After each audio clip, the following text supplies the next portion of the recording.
నా పేరు కల్లేపల్లి డాక్టర్ హరిహరనాథరాజ్ అండి. మాది వెస్ట్ గోదావరి భీమవరం. యాక్చువల్గా నేను హైదరాబాద్లో ఉంటాను, బేగంపేటలో. ఇప్పుడు నేను క్వాంటమ్ ఫిజిక్స్లో డాక్టరేట్ తీసుకున్నానండి. అది కాకుండా సైంటిఫిక్గా doctor Ramesh foot and family అనే ఒక ఆర్గనైజేషన్ ఉంది. మా గురుగారు డాక్టర్ సీగో కృష్ణ రమేష్ గారు అనమాట. డాక్టర్ గారు బేసికల్గా అల్లోపతి డాక్టర్ గారు ఆయన. అది కాకుండా ఆయన అమెరికాలో డాక్టర్గా అయ్యి తర్వాత ఆయన దుబాయ్లో డాక్టర్గా ప్రాక్టీస్ చేసి ఆయన రీసెర్చ్ చేసి 36 years ఒక కొత్త టెక్నాలజీని ఇన్వెంట్ చేశారండి. ఆ టెక్నాలజీ ఏంటంటే ACE to MEF, awareness, consciousness, energy, manifestation, enrichment and fulfilment అనే ఒక టెక్నాలజీ కనిపెట్టారన్నమాట. ఈ టెక్నాలజీ ద్వారా ప్రపంచంలో ఎవరైనా ఏ ప్రాబ్లం అయినా వాళ్ళు తగ్గించుకునేలాగా హెల్ప్ చేస్తారు. అది కాకుండా ఆయన శంబాలా అనే ప్రదేశానికి వెళ్ళారండి. హిమాలయాల్లో గోబీ డిజర్ట్లో ఉన్న శంబాలా అనేది ఆయన వెళ్ళడం జరిగింది 2012లో. రియల్ శంబాలా. అక్కడ ఆయన వెళ్ళినప్పుడు సూర్యుడు క్లాక్ వైలో తిరిగాడు. ఒక సూర్యుడు 3 సూర్యులు, 6 సూర్యులు, 9 సూర్యులు, 12 సూర్యులు ఆయన స్పిరిచువల్గా గ్రో అవడం జరిగిందండి.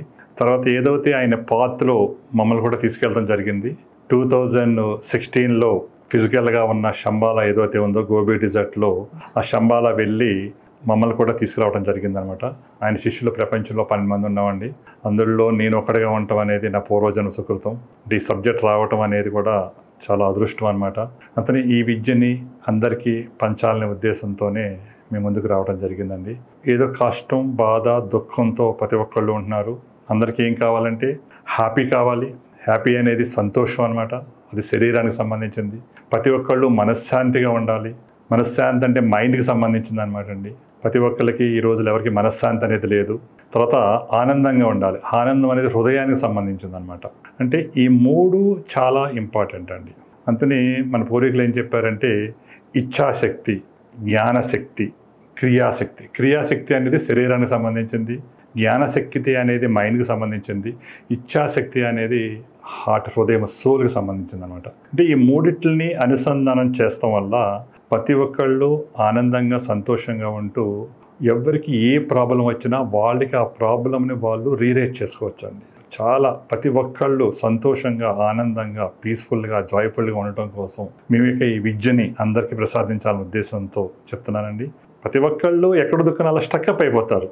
దాని నుంచి బయటకు రాలేకపోతారు. అంటే సమస్య వచ్చినప్పుడు మనం 360 degreesలో చూడాలి. అంటే సమస్యకి పరిష్కారం యూనివర్స్లో ఉంటుంది. ఆ 360 degreesలో ఎప్పుడైతే మీరు వెతికారో ఆటోమేటికల్లీ మీకు సొల్యూషన్ విశ్వం ఇచ్చేస్తుంది. కానీ మనం ఒక రూట్లోనే వెళ్ళిపోయి అక్కడే ఉండిపోయి అక్కడ ఏం చేయాలో తెలియక చాలామంది డిసప్పాయింట్ అవుతూ ఉంటారు అన్నమాట. ఎందుకంటే భగవంతుడు మనకి జన్మ ఇచ్చాడంటే అసలు అది ఎంతో అదృష్టం, ఎంతో పుణ్యం ఉంటే కానీ మనకి జన్మ రాదండి. ఎందుకంటే మనందరం కూడా ఆత్మరూపాన విశ్వం నుంచి భూమి మీద రావడం జరుగుతుందండి. సీక్రెట్ అనమాట ఇది. అంటే శంబాలా శక్తితో చెప్పగలుగుతున్నాను నేను అంతా కూడా.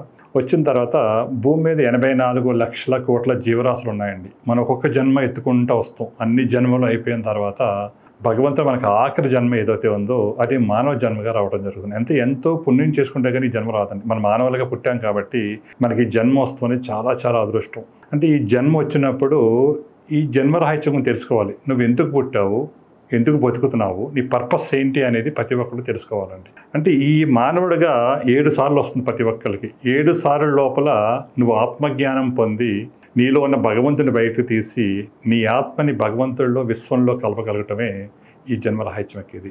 అది కాకుండా ఏదో డబ్బు ఉంది, ఆస్తి ఉంది, లేకపోతే పదవి ఉంది, ఎన్ని శాస్త్రం కాదండి. అందరూ ఆల్ ఆర్ ఈక్వల్. అందరికీ భగవంతుడు సేమ్ అవకాశం ఇచ్చాడు. అంత సేమ్ నాలెడ్జ్ ఇచ్చాడు. కానీ మనం ఏం చేస్తున్నామండి, ఇచ్చిన అవకాశాన్ని మనం ఉపయోగించుకోకుండా నాది అనే అహంకారంతో, కోపంతో, దుఃఖంతో, బాధతో, నెగిటివ్ ఎమోషన్స్తో ఉన్న టైంని అంతా వేస్ట్ చేసుకుని అక్కడే స్టక్అప్ అయిపోయి అలా ఉండిపోతున్నాం. దాని నుంచి బయటపడి మనం ప్రతి క్షణం, ప్రతి నిమిషం ఎంత ఆనందంగా, ఎంతో ప్రేమతత్వంతో మన ఆనందాన్ని పంచుతూ, అందరి ప్రేమని పొందుతూ మీ యొక్క కాన్షియస్నెస్ని విశ్వంలోకి తీసుకెళ్ళగలగాలి. అందుకని అంటారు కృష్ణ కాన్షియస్నెస్, జీసస్ కాన్షియస్నెస్, అల్లా కాన్షియస్నెస్. కొన్ని కోట్ల మంది ఒక భగవంతుడు అనుకునేలాగా మనం హెల్ప్ చేయాలండి. ప్రతి ఒక్కరు భగవంతుడిగా మారాలి. భగవంతుడు అంటే ఏంటి? ప్రేమతత్వం. అందరికీ ఇవ్వటం, అందరికీ నేర్పించటం, అందరినీ ఆనందంగా ఉండేలా చేస్తాం. ప్రతి నిమిషం, ప్రతి క్షణం ఆనందంగా బతకటం, సంతోషంగా బతకటం, ప్రేమతో బతకటం, అలాంటిది ప్రతి ఒక్కరు నేర్పించాలని. అంతేకాని మనం ఎప్పుడైతే ఈ బాధ, దుఃఖం, భయం ఇవన్నీ ఉన్నాయో లో ఫ్రీక్వెన్సీలోకి వెళ్ళిపోతామండి.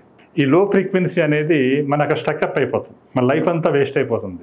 అలా కాకుండా మన అప్పుడు కూడా అందరినీ కలుపుకుంటూ వెళ్ళాలి. ఈ కులాలు, మతాలు, ప్రాంతాలు అన్నీ తీసేసి వన్నెస్ అనేది క్రియేట్ చేయాలి. అందరం ఒకటే, అందరి ఆత్మ ఒకటే, మన అందరం కూడా పంచభూతాలతో కనెక్ట్ అయ్యి ఉన్నాం, విశ్వంతో కనెక్ట్ అయ్యి ఉన్నాం. పంచభూతాలే భగవంతుడు. ఆ భగవంతుడిని మనం పంచభూతాలకి ఎలా కనెక్ట్ అవ్వాలి, నేచర్ విశ్వంతో మనం ఎలా కనెక్ట్ చేసుకోవాలి, మనల్ని మనం ఎలా ఎవేకెన్ అవ్వాలి, ఇన్రిచింగ్ అవర్ కాన్షియస్నెస్, నీ లోపల ఉన్న ఆత్మజ్ఞానం ఎలా పెంపొందించుకోవాలి అనే ఉద్దేశంతోనే ప్రతి ఒక్కరికి ఈ యొక్క నాలెడ్జ్ని మీకు అందరికీ షేర్ చేద్దాం ఉద్దేశంతోనే రావడం జరిగిందండి. దీని కనుక మీరు అనుసంధానం చేసుకుని ఈ యొక్క ఇన్ఫర్మేషన్ మీరు ఈ నాలెడ్జ్ని మీరు తీసుకుని ఈ నాలెడ్జ్ని అనుభూతిని పొంది ఈ యొక్క అనుభూతిని అందరికీ మీరు పంచాలండి. మనం ఏదైతే ఎక్స్పీరియన్స్ పొందామో అది నిజం, విన్నది నమ్మొద్దండి, చూసింది నమ్మొద్దు. ఏదైతే అనుభవం పొందారో అనుభవం కంటే గొప్పది ప్రపంచంలో లేదు. అంటే అలాంటి అనుభూతిని అందరినీ ఇవ్వాలనే ఉద్దేశంతో, ఎక్స్పీరియన్స్ చేయించాలనే ఉద్దేశంతో మేము ప్రయత్నం చేస్తున్నామండి. ఈ ఎక్స్పీరియన్స్ని మీరు అర్థం చేసుకోండి, మీరు కూడా ఆనందాన్ని అనుభవించాలి ప్రతి ఒక్కళ్ళు. అందుకోసం మీరు పర్సనల్గా అపాయింట్మెంట్ తీసుకోవచ్చు, కలవచ్చు. ఆటోమేటిక్గా మీరు ఆ అనుభవాన్ని మీరు పొందొచ్చండి. మరిన్ని ఆసక్తికరమైన కథనాల కోసం మా ఛానల్ని సబ్స్క్రైబ్ చేయండి.